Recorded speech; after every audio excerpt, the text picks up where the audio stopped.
The Nintendo Switch and JRPGs are going all out in the second half of 2024 and going into 2025. So I'm going to be breaking down my top 25 best upcoming Nintendo Switch and JRPG games in this video. But let me know what you're most looking forward to in the comment section below, because I know a lot of you guys are looking forward to some cool games coming out in the second half of this year and even into 2025. And with that out of the way, let's go ahead and jump right into number 25. We're starting off with Sonic Cross Shadow Generations on October 25th. And yes, a Sonic game. And I did this before with Sonic Frontiers, and I didn't necessarily end up liking that game as much. But I think that Generations is a game that I did like beforehand. It's not something brand new. It is a game that has been released, and they're taking it, remastering it, and it should look and run better than ever before. Plus, you have a whole new section with Shadow as well. So they give you some nice updated content with a game that's already considered to be pretty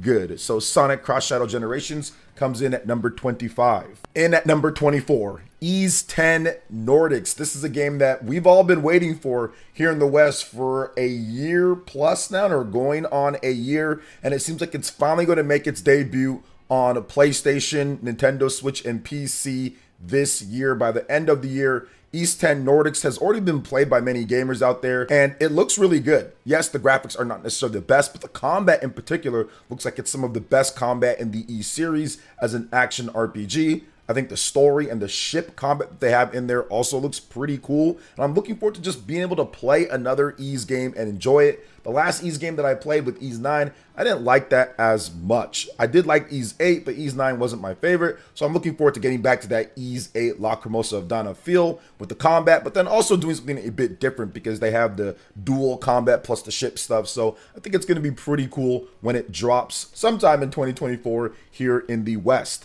So X Nordics comes in at number 24. Number 23, Ace Combat 7 Skies Unknown on July 11th. This is the Nintendo Switch version of Ace Combat 7, which was already released on Xbox and PlayStation and PC a number of years ago. And I'm just interested in this game because they showed a comparison a bit ago, and it looks like it's going to be a pretty good version of the game. So it's more of a technological thing and seeing it from that. And then also Ace Combat is a series that I do have some history with. I used to really be into airplanes, the SWAT Cats back in the day, the cartoon show, and all of that, like Top Gun. I was just really into that, and I still have a little bit of a passing interest in it. So I wanted to check out how the Switch version specifically lined up, because Bandai Namco actually put out their own comparison beforehand. So it looks like they're going to actually make a pretty competent version of the game. So I'm looking forward just to seeing how it turns out, and maybe I can probably play it like portable if I'm watching,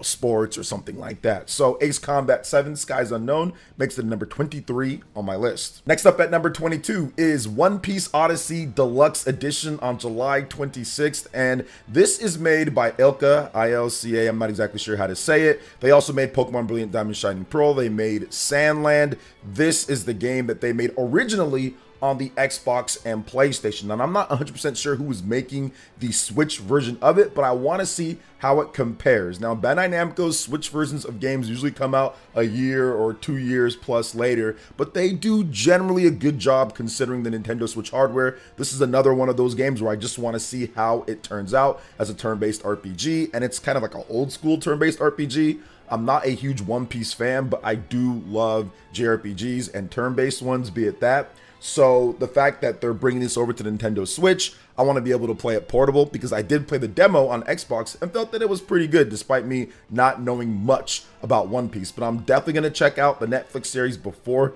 this comes out, and I'll definitely have some Cliff Notes versions of stuff too, just so I can get the basics down of all of the characters and everything. So One Piece Odyssey Deluxe Edition comes in at number 22. Number 21, Nintendo World Championships on July 18th. I'm looking forward to this game quite a bit because it has a lot of cool stuff. In the most recent Nintendo Direct, there was an awesome trailer that showed off that it has kind of like a pseudo online play to where you can download the data of other people playing the same level and then compete in tournaments and everything, or compete to be the best for that week, and it filters out each week or so. So there's a lot of cool things in this game that'll simulate that online play experience without having the actual input delay and lag that sometimes online will bring to pixel perfect type of jumping and running and slashing that 8-bit games require if you're playing like on an old school CRT and everything. So I really loved what they showed from Nintendo World Championships. I think it's going to be a great throwback. There's a lot of cool modes baked into there, and I think it's going to surprise a lot of people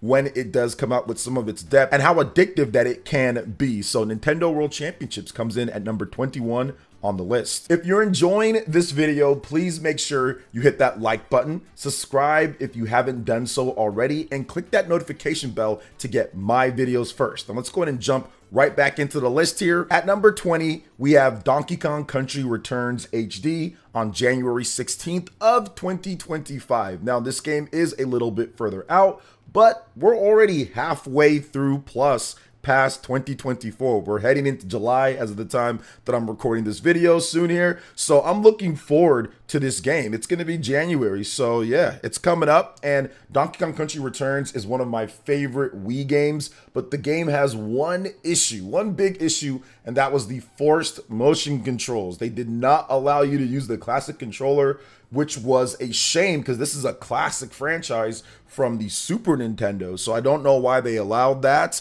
But now at this point, finally a decade or so plus later, we do have the ability to play it normally on a Pro controller without all of the motion control stuff. And it'll be a little bit of a new experience for me because I didn't get a chance to play the Donkey Kong Country Returns 3DS game because they did make a port of that. And I guess it has some new levels in there. This one will combine everything that the Wii game has plus the extra 3DS content, and you can play that anywhere that you want, just like the Nintendo 3DS, and hooked up to your TV, just like the Wii, but all in HD. You gotta sign me up for that. I'm a huge fan of Donkey Kong Country. Been playing since the first one on the Super Nintendo. Played pretty much every single release. So yeah, I'm looking forward to this one, and I think it's going to be really good. So DKC Returns HD makes the number 20 on my list. Next up at number 19 is Assassin's Creed Shadows, and I never would have thought that I'd be excited or look forward to an Assassin's Creed game. It's coming out November 15th, but what they showed from the gameplay looked really cool. I like the ninja lady assassin.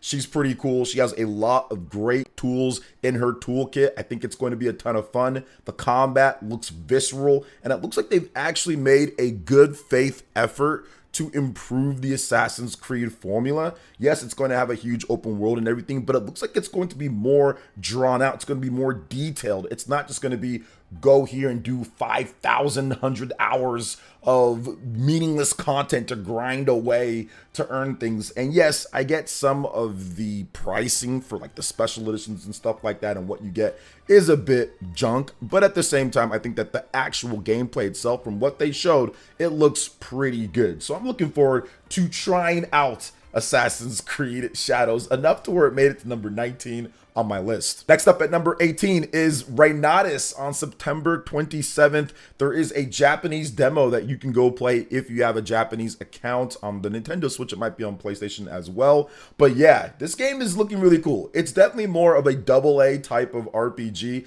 but I like what it's going for. It gives me that Astral Chain type of vibes with the city and everything. Gameplay's not as good, but it's still a lot of fun to kind of zip around, do different combos, have access to different characters and magic from what they've shown. I think it's going to be a great AA RPG to pick up and play, and I'm looking forward to really going through and seeing the different characters, because there are going to be multiple characters that you can use, and the story does have a lot of twists and turns in this society that tries to, I would say, curtail and stop magicians from doing that, and you have to be the anti-force against that, but you play on both sides there. So this is going to be a pretty cool AA RPG for people to play. So Reynatis comes in at number 18 on my list. And at number 17, Neo Memories in Orbit. This was a game that was recently announced at the Nintendo Direct in June, and it's looking like it's going to be a pretty cool Metroidvania style of game. Could this be the next Hollow Knight? Could this be the next big Metroidvania game that comes out? Prince of Persia, all of that. There's some really cool ones that have came out recently, and I've had a ton of fun playing through. Metroidvania games are some of the best designed games in the industry, and I think that this game, Neo Memories in Orbit, was big enough to get a slot in the Nintendo Direct, and it actually got like its own like reveal, like where they kind of hype it up and it's not just inside of one of just like the headlines. So I do think that this game has a great art style as well. The controls should be on point, and it's coming out sometime in 2025 to multiple platforms. But yeah, it's looking good. The art style really kind of drew me in. The character design looks kind of weird, but I think good weird overall. So Mio, Memories in Orbit makes the number 17 on my list, and a surprise there. Next up at number 16 is Dragon Ball Sparking Zero on October 11th. And listen, I know some of you guys at least have heard me say I'm tired of the arena fighters. And yes, I'm tired of the arena fighters. I'm tired of the Xenoverse. I'm tired of a lot of these games. But Dragon Ball Sparking Zero looks like they actually put time and effort into it. It wasn't just a Jujutsu Kaisen Clash Dimension or Cursed Clash or whatever, throw something together in order to make a quick buck off of it. It was an actual arena fighter that's built with some depth, and they're really thinking about what the fans want in this game. Now, I am a little worried about the character roster because the character roster is just insane. So obviously with 100 plus characters, you're not going to be able to build out a balanced type of fighting game. But this game is more about the aesthetics. This game is more about the spectacle. It's more about your favorite Dragon Ball Z heroes or villains or just people in general in the universe duking it out and having fun. Online play, everything intact, single player campaign, the graphics look great. So I do feel that that's what this game is about, and it's getting me excited as my inner Dragon Ball Z fan can't help. Even though I have a disdain for arena fighters, my inner Dragon Ball Z fan can't help but be excited for this game. So Dragon Ball Sparking Zero makes the number 16 on my list. Coming in at number 15 is The Legend of Heroes Trails Through Daybreak on July 5th. I'm trying to get back into the Legend of Heroes games. I've played some of the classic ones that have released, but Trails Through Daybreak got a demo and it's actually looking really cool. I like what I'm seeing here. I think the combat is some of the best JRPG combat around with the Legend of Heroes series. They always do a lot of cool different things. I think the characters and graphics look great in this game for a AA type of RPG, and a lot of the stuff that we're seeing some of the bigger RPGs do with these dynamic battle systems and everything. Legend of Heroes has been doing it for years and years now and been doing a great job with it. So Trails Through Daybreak might finally be the game to where I really kind of get on it with the Legend of Heroes titles and don't have big gaps in the ones that I do play. So the Legend of Heroes Trails Through Daybreak, with its innovative and fun combat, great visuals, great music, and aesthetics, makes it to number 15 on my list. Next up at number 14 is Romancing Saga 2 Revenge of the Seven. This one caught me off guard. It's coming out October 24th of 2024, and it's a full remake of the original game from back in the day, which I didn't know that Square Enix was even going to be providing a budget for full remakes of the Romancing Saga series. But they've been making these games, they've been re-releasing them, they've been putting them out on modern systems, and in Japan there is a nice following for this game. Now I will say this, and it's not a knock to the other Romancing Saga games because they are good, but this is by far the best looking one that I've seen in terms of what I actually want to play out of all of the Romancing Saga games.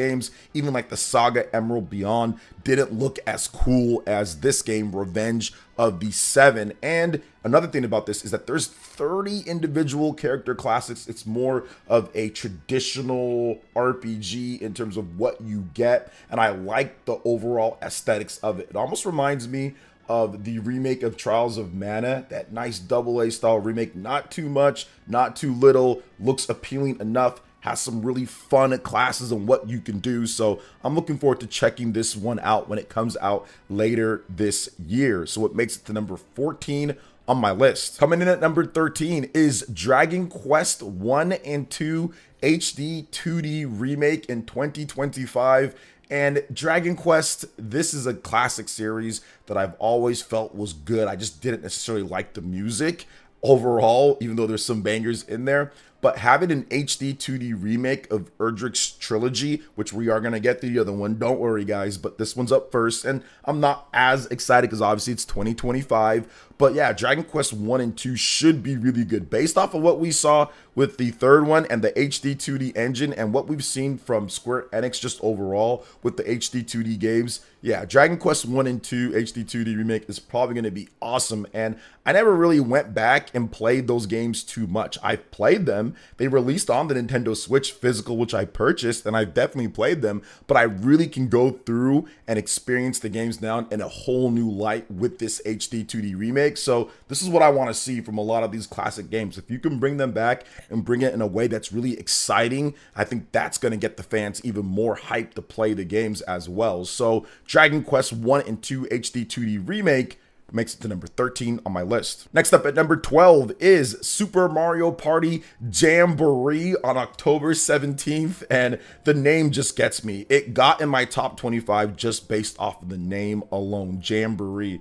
But no, Super Mario Party, this looks like it's going to be the biggest and best one so far. I've been looking over some of the footage once again, and I think that some of the stuff that stands out to me is one, just like the size and the cleanness of the game. I think it looks great from an aesthetics perspective. Not the best looking Wii game out there, but they definitely improved it from what they showed before on the previous Mario Party games. But the 20-player online looks like that's going to be nuts when it comes down to it, almost like a crazy party mode, but also what they're stuffing into the game itself with multiple boards. I think 7 boards or so, which is the most that they've had, the most mini games ever with over 110 mini games. So they're actually packing this in here, and I think that it's going to use Nintendo's new NPLN servers as well. What they're trying to do with the online play, it's going to have the invites and some of the other things that were added to the other Mario Party games. So this is going to be a very good online and local title for people to play. Now, and I hope one of these days I'll have people to play it with locally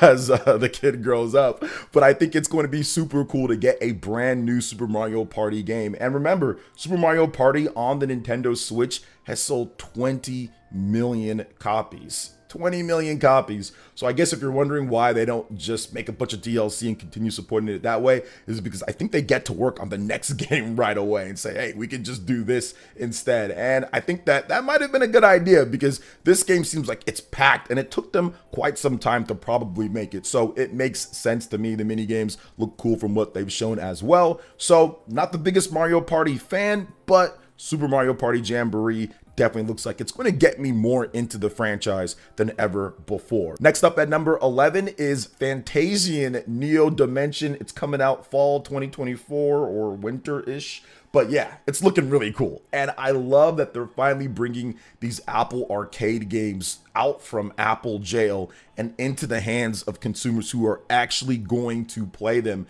Neo Dimension adds a bunch of cool stuff. It's not just a straight up copy and paste from the Apple Arcade version. It's going to be enhanced pretty much in all ways here, and I'm looking forward to playing its unique take on the Japanese RPG, like with its angles and hitting different characters and the story and the diorama type of backgrounds. This is just a dope game. Cool old school RPG to play in a very new and interesting graphical style with interesting gameplay as well. So it's not just, okay, click through a menu, then hit that, like just do this and that. You can take those demons that you have and you can take them back and fight against them as well. There's a lot of cool features that they've packed into this one, and it's so good to see Square Enix back with Hironobu Sakaguchi, the creator of Final Fantasy, the man that used to run Square Enix. They haven't done anything in decades, and to see them come back together for a publishing deal with this game on platforms is just so heartwarming. So I have to have Fantasian Neo Dimension in at number 11 on my list. Coming in at number 10 is Black Myth Wukong on August 20th. This game has been going through a little bit of controversy with the whole Xbox version coming later. Did Sony pay for exclusivity? And I'm looking at it like, I don't care. I have all the platforms. I'm lucky and blessed to be able to have all the platforms. And whatever platform it comes out on, I'm looking at the game and I want to play it. It looks cool, based off of Journey to the West, obviously Dragon Ball Z. Many other games and movies and stuff has been based off that traditional book and tales. So it's great to see it in a whole new type of light, which kind of seems a bit more raw when it comes to what you see here compared to some of the other interpretations of the game. But it's not necessarily a Souls-like game. I thought it was at first, but no, it's an action RPG. It's like a normal action RPG, maybe with some light soul stuff when it comes to like difficulty in certain things. But overall, man, this looks like it's just going to be incredible. The graphics look fantastic. I love what they're doing with it. Like I said, it has a dark kind of gritty feel to it, but I love the aesthetics of the main character. I think it's just super cool, and to get this interpretation of Journey to the West and what they're doing with it, I like the weapons and combat and the speed of it and the mechanics and systems from what they've shown. Just looks like it's going to be a dope action RPG to go through and play, especially if you want to kind of crank up the difficulty and really have some punishing type of battles, but in addition to having fun with the mechanics. So Black Myth Wukong, controversy or not, makes the number 10 on my list. Next up at number 9 was one of the best announcements from the recent Nintendo Direct, and that is Marvel vs. Capcom Fighting Collection Arcade Classics. It's coming out in 2024, and check this out, guys. This is what you get with this incredible collection of games, if you don't already know. X-Men, Children of Adam, Marvel Superheroes, Marvel vs. Capcom, Clash of Superheroes, Marvel vs. Capcom 2, New Age of Heroes, Marvel Superheroes versus Street Fighter, X-Men versus Street Fighter, and The Punisher. Look at all that content that you get for $49.99. That is excellent, and it has a bunch of nice little extras thrown into there, other things that was not in the original as a collection of games, plus online play, online co-op in The Punisher as a beat 'em up, online play with rollback netcode, with all of the versus games and everything here. This is the quintessential collection. I think this might be the best old school fighting collection or old school collection Capcom has done ever. And it's all on a cartridge, no extra download, none of that junk that we saw with the Mega Man and some of the other stuff that they've done. It is all on there. That is just great. That is a dream come true for old school arcade fans like myself, who used to go and play Marvel vs. Capcom in the arcade, and then also played Marvel vs. Capcom back in the day on the Dreamcast. And it came out on PS2 and Xbox as well, but I played the Dreamcast version and I played the arcades back in the day. So I cannot wait to pick this one up and go online and have a bit of fun, but really just play the game again. It's been so long since I really played this game. I think last time was like 2007, back when I was in college and stuff with the homies playing it. So it's really cool to see this come back. It looks great. It's a fantastic announcement, one of the best announcements that I've seen in a while, and I'm very hyped to play it coming out later in 2024. And I will say this, guys, do not be silly. Buy this game physical, because you never know when that license is just going to disappear like it did before and it got removed from storefronts.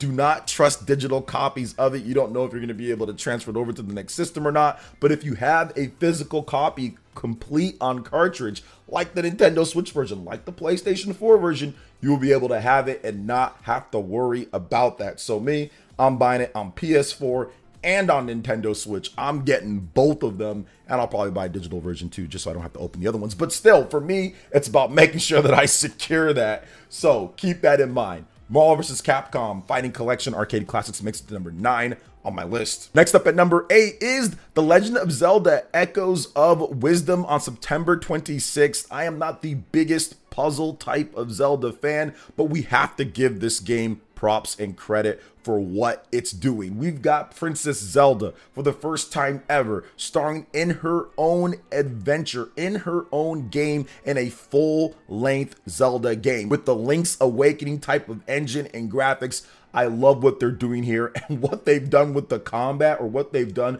with the gameplay design, is absolutely nuts. You're going to be able to make echoes, take them, and solve puzzles the way that you want to. But I think that the game's also going to have a lot of stuff that can be traditionally solved as well. I think they haven't shown us everything with this game. There's going to be a lot more things when it comes to combat, when it comes to puzzles, when it comes to level design. I think the music is going to be great, and I think the story can go in some very interesting ways. If Link is captured and you have to go rescue him, what's going to happen afterwards? How does Princess Zelda interact with Link? What happens? Who's the bosses? What's going on? There's so much stuff here to get into, and I think they just showed us just such a small, tiny bit of it. But what makes this exciting too is that it was announced and it's coming out just within a number of months. It'll be September. September will be here before we know it. So that's also incredibly exciting to get a brand new Legend of Zelda game so close after announcement. So The Legend of Zelda Echoes of Wisdom makes it number 8 on my list. Coming in at number 7, Clear Obscure Expedition 33. It's coming out sometime in 2025. I'm hoping first half of 2025, and this game blew me away. It was one of the reasons why I love the Xbox presentation so much. And yes, it's going to be multi-plat, and yes, I'll be picking up a PS5 copy of the game, physical of course, but the game just looks super cool. When I first saw it, I was like, oh, okay, looks like maybe some type of Skyrim or The Witcher type of game or something, and I wasn't excited. But when I saw that combat, when I saw that turn-based, when I saw those button prompts, I was like, oh my goodness, that's probably the biggest like 180 turn that I've ever had on like the first number of seconds of a game compared to like the last half of the game. I've never been so much like not interested to, oh my gosh, I need to play this now, like in that short of a time period with a game. So I'm really loving the graphics too. It looks fantastic. Unreal Engine 5, one of the first turn-based RPGs in Unreal Engine 5 for current generation systems. So that's also something right there, and you can tell because it looks just super cool. I'm hoping early 2025. I'm hoping that it's not going to be late, but you never know with some of these things. They got to make sure that the game is done and good, because I'm pretty sure there's a lot of stuff that they still have to do with this game. But from what they've showed so far, this game has earned its hype. It's earned its anticipation to make it to number 7 on my list. Clear Obscure Expedition 33. Coming in at number 6, it's Metroid Prime 4 Beyond. This game had a fantastic reveal at the recent Nintendo Direct, and I was very excited to finally see Metroid Prime coming back. But I think that the name is the key here when it comes down to it. People were somewhat underwhelmed that don't follow the Metroid series about Metroid Prime 4 and what they've showed, but I think that's just the tip of the iceberg. There's going to be a lot more stuff in this game, and that's why it's called Beyond. Maybe beyond the conventions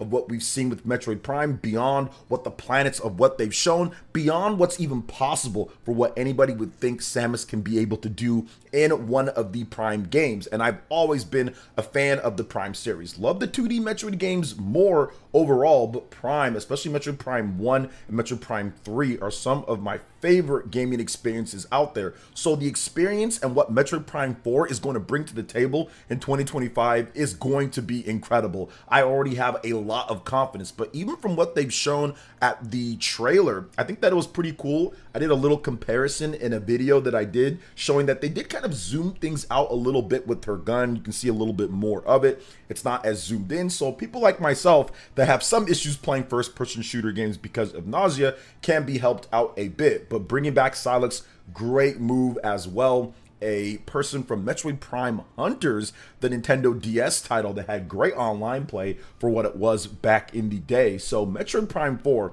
has the visuals, has the aesthetics, has the gameplay so far from what they've shown to be a massive hit for the franchise in 2025 on the Nintendo Switch 1, but I wouldn't be surprised if we saw a Nintendo Switch 2 version of this game as well in the future. So Metroid Prime 4 Beyond makes the number 6 on my list. Next up at number 5, Visions of Mana on August 29th. I'm so much looking forward to this game. As someone who's been playing the Mana series since pretty much the beginning, Secret of Mana on the Super Nintendo was a revolution for me. Didn't play the Game Boy game originally, but played it later in the collection of Mana.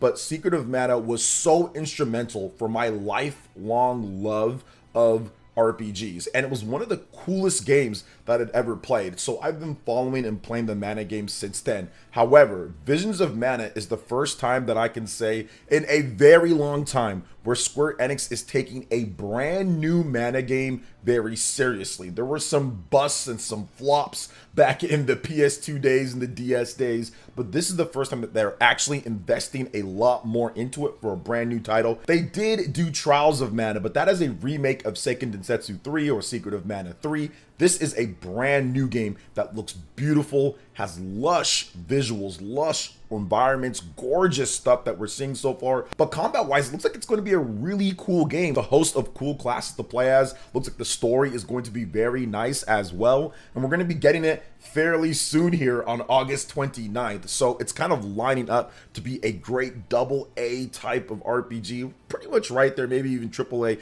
in some people's eyes overall. And I think that Square Enix knows shows that if they're going to bring back the Mana series, they've got to do it in this type of way. They've got to invest a little bit more into it, and it can't just be something that is just thrown out there. So got to give big props for Square Enix for giving the team what they need and showing off this beautiful looking game, and it's coming out soon here, August 29th. Next up at number 4 is Dragon Quest III HD 2D remake on November 14th. We finally got confirmation. I told you guys I'd come back around with this game. We finally got some confirmation of Dragon Quest III HD 2D remake after years of pretty much silence, and now we have a release date for it, November 14th, and this game looks absolutely incredible, specifically with the HD 2D and the animations. It looks not like any other HD 2D game out there. Square Enix really put time, money, and effort into this game. Like, you can just tell because it looks a step above Octopath Traveler 2, which definitely took them some time and money and effort to make. So I love the animations. I love the revamped camera angle during the battle system that they showed off compared to the previous one. That looks great as well. The music seems like it's going to be remastered, orchestra, awesome stuff there. But I think that overall, they're going to be taking a lot of aspects of the original game and improving upon it in every single type of way, from combat to music to progression to everything that they've shown so far. So I think it's going to be a great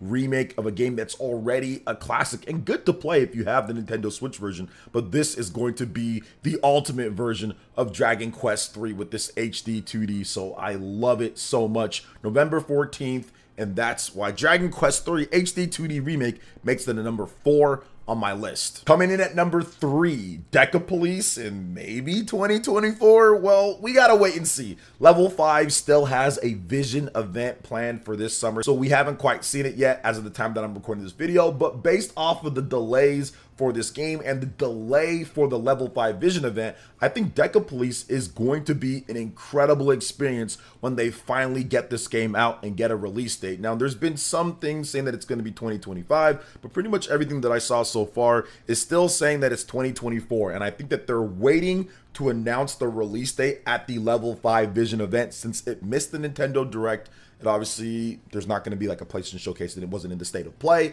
So I do think that this game is coming later in 2024. And it looks great from even what they showed before. The combat and the gameplay, they revamped it from the original trailer. And then it was at the Tokyo Game Show last year. And the gameplay seemed incredible. Looked tactical, looked fun. The graphics were smooth. I think that the dialogue and the writing was dope. I feel like the detective stuff in there is going to be really fun for Ace Attorney / Professor Layton and people who like that style of game. But for me, it's the visuals, aesthetics, and the combat that has impressed me the most so far. And the character designs are really cool. Level 5 has that character design down for their RPGs that give it just enough of a bright tone, but then also some darker undertones and vibes with it. So Deca Police makes it number 3 on my list, and hopefully it makes it in 2024 and we get a release date at the next Level 5 Vision event. Coming in at number 2, it's Mario and Luigi Brothership on November 7th, and the reason why I'm so hyped about this is because it is an announcement one out of nowhere, and it's coming out this year, and we've got an exact release date for it. That is one of the best things to bring hype and excitement to your game and to get people talking about it so much more, is having that announcement in short time to release. And if you're bringing back something that fans haven't been able to play for a long time, it's been almost a decade since the last new Mario and Luigi game, and this game just seems like it's going to take the whole Mario and Luigi franchise to whole new heights and whole new sales and notoriety, because Brothership looks incredible. I love the aesthetic of it. I think that it fits what the GBA and the DS were trying to do, but on a big new HD system. The bros attacks look awesome, like with the hammer hitting and the flipping. They are cooking on all fronts with this game. The music seems like it's going to be really cool. The story seems like it's going to be traditional Mario and Luigi, have that great dialogue and writing. Nothing too serious, but overall still really good. Princess Peach is in the game, a bunch of new types of characters, a huge island to explore with multiple different sections. This is the game to really get me into the Mario and Luigi franchise more than I've ever been. Played the previous games, thought they were really cool. Always liked like Paper Mario the Thousand Year Door and Super Mario RPG more, but that might change with Mario and Luigi Brothership. And Nintendo played this one great, getting us 2 previous Mario RPG games to get us ready with the remakes, and then hitting us with a brand new Mario RPG game with Mario and Luigi Brothership. So Mario and Luigi Brothership makes it number 2 on my list. And coming in at number 1, Metaphor ReFantazio on October 11th. This is still my most anticipated, most hyped game of the year, and I feel that it has a true chance at actually being in the overall Keighley Game of the Year awards with the Game Awards, but then also many of the fans' best game of the year as well. Talking about cooking on all fronts, man, these people got the best grill. Atlas has the best ingredients. They are cooking with this game from what they've shown. They've already shown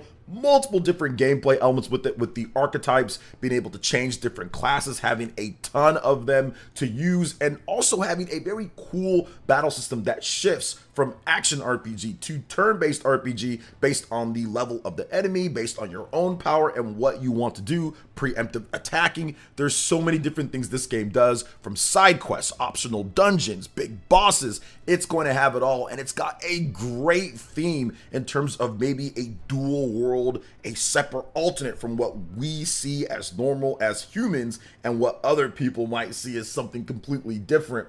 And I love the fact that you are kind of campaigning to be the next king of this area, and you have to go earn the respect and love and admiration of the people. That is such a cool type of thing, traveling along and getting that. And obviously the political intrigue in this is going to create a lot of backstabbing and a lot of interesting, I would say, plot lines overall. Combine that with the cool looking open-ended areas and what they're doing, even just from the beginning with the menus and the combat. This is the game. This is going to be it, and I cannot wait to check it out. I'm going to be picking it up on PlayStation 5 October 11th. And there's also rumors, now we don't know for sure 100%, but there are also rumors that there is going to be a Nintendo Switch 2 version of this game, which I will be double dipping on if it does come out. So Metaphor ReFantazio makes it number 1 on my list. Now, what are your top 25 best or most anticipated